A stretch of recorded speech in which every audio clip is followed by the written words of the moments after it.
My worst day clean is way, way better than my best day using. So it's no looking back for me. It's cool to be in this same spot. Last time I was here, man, I was tore up from the floor up, completely chained to every addiction you can imagine. And it's cool to come back here, to be unchained today. Hey, my name is Richie. I'm pastor, speaker, but my real passion is to help people overcome addiction and find a new way of life.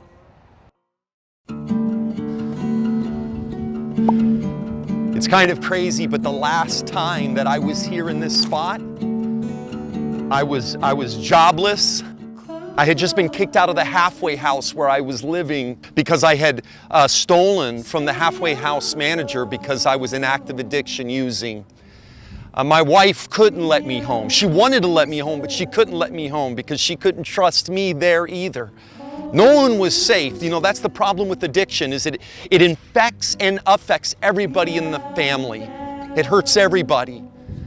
It affects everybody's peace of mind and their ability to enjoy life. And so I was literally at my bitter end, that bottom you hear them talk about in addiction. I was there. I was living out of my car just down at the bottom of this hill. And I remember the night before I went to treatment for the last time, I came up here. And I remember it was nighttime. It was just absolutely clear, crystal. I could see Nashville just clearly from here. I had come here so many times in my active addiction. I basically came to this threshold where I made the decision, okay, either I'm gonna die or I'm gonna give this thing one more try. Images of my children kept going through my head, images of my wife and my family, images of the person that I used to be. And that's the problem with addiction. We become someone else. I wasn't the same person that I was before. It completely changed me inside and out. We live to use and we use to live. Addiction had reduced me to this point of just mere survival. I didn't care about nutrition and eating. I was 50 pounds underweight, begging for money, doing the very things that I never would have thought in a million years that I would be doing. That's what addiction brought me to that place. And so on that night, I was here. It was actually Christmas Eve that I came up here. I spent that Christmas Eve alone. I remember I started talking to God again for the first time. At this point in my life, I didn't even really know if I believed in God. I had grown up in a Christian home. My father was a pastor. I grew up in a loving family. You know, addicts don't just come from broken homes or bad areas or bad neighborhoods. Addiction comes from everywhere. It affects everybody.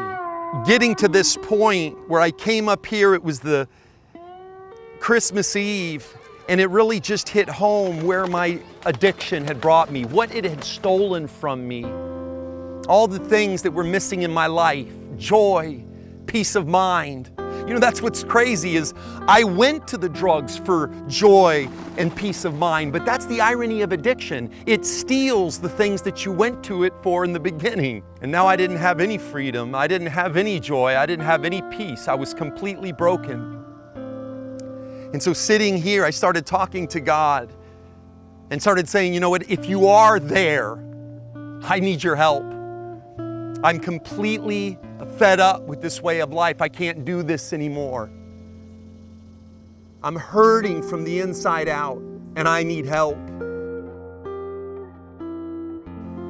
And so I came up here and had a conversation with God for the first time in a long time. I didn't even know if at this point God was even there, or if there really was a God. And so I started praying up here on Lover Circle. Started talking to God for the first time in a very long time. Said, man, if you're there, I need help. I can't do this. I completely felt worthless and hopeless and helpless. But something spoke to my heart and told me, don't give up. Don't give up yet. In recovery, we have a saying, don't give up 5 minutes before the miracle. And so I was at this point and I heard that, don't give up. And I made the decision that evening right here in this spot, looking over the city, to go to treatment one last time. And that's what I did. The very next morning, I got, my parents sent me tickets. I got on a plane and I went to treatment. I grew up in a pretty religious home and had a pretty good family upbringing, and parents who loved me, and two sisters that were never getting into trouble. And then I came along. And in high school, I started getting in with kind of the wrong group of people that were kind of going in the wrong direction. And my story is pretty much that generic story. In the beginning, using was fun. It was the party. But then it got bad, and it got to where I was using every day, all the time. Opioids just almost devastated my life. And I couldn't go to enough doctors to get the amount of prescriptions and drugs that I needed. And so I started calling in my own prescriptions, impersonating a doctor and calling them in. And I got away with it for a long time, but you may get away with it for a while, but eventually you're gonna get caught. And eventually I did. I would impersonate the doctor and call in those prescriptions. And one time I was at a pharmacy not far from here and had called in a prescription, and I'm walking in the store to get it, go to the pharmacy, they're on to me. I know they're on to me. I get ready to leave, and as I'm coming out of the store, about 5 squad cars pull up in front of the store and they arrest me there on the spot.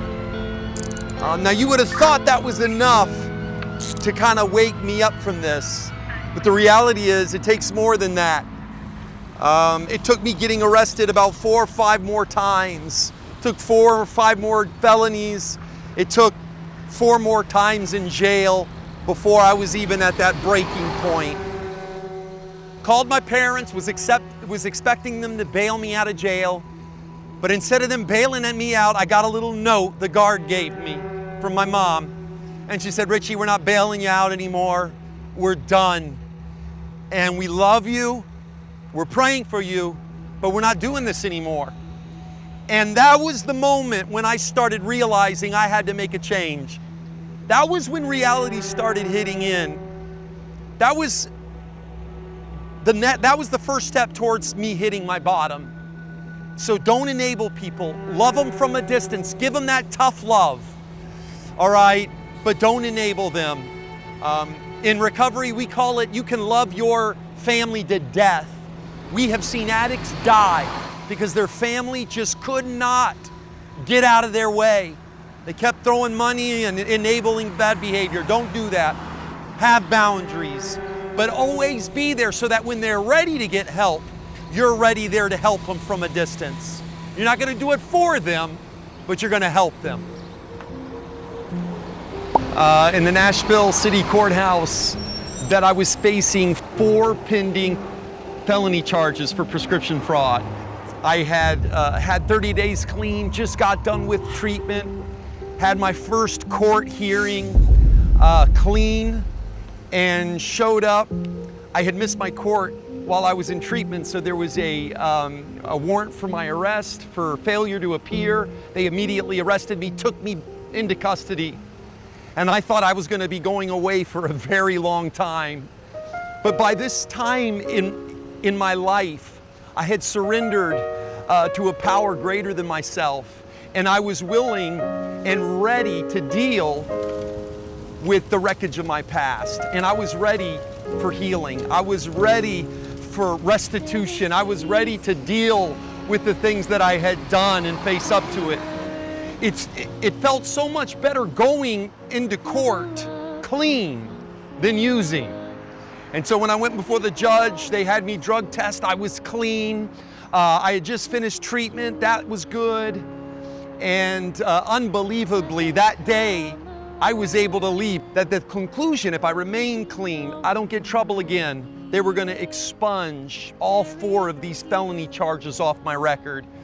And so, man, I had been told multiple times that I was going to have to do some serious time, but God had other plans.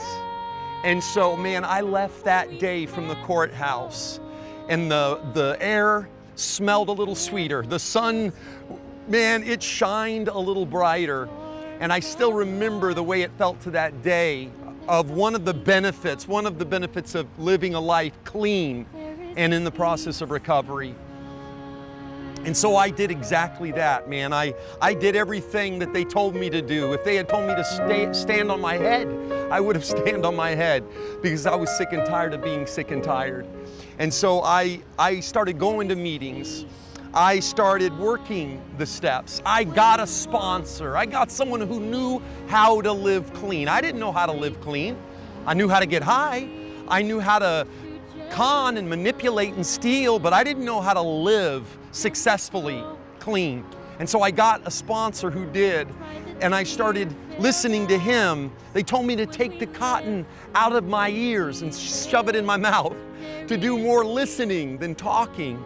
And that's what I started doing. And day by day, each day, I started living a cleaner, freer, happier life. My marriage was holding on by a thread. But my wife, she let me come back home.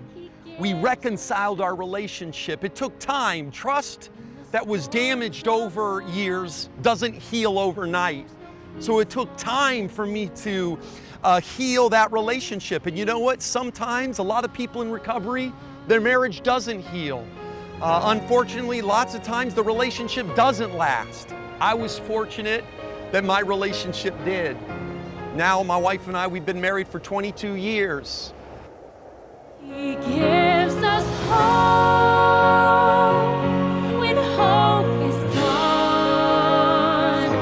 He gives us strength when we can't go on. He gives us shelter in the storms of life when there's no peace on earth. There is peace in Christ when there's no peace on earth.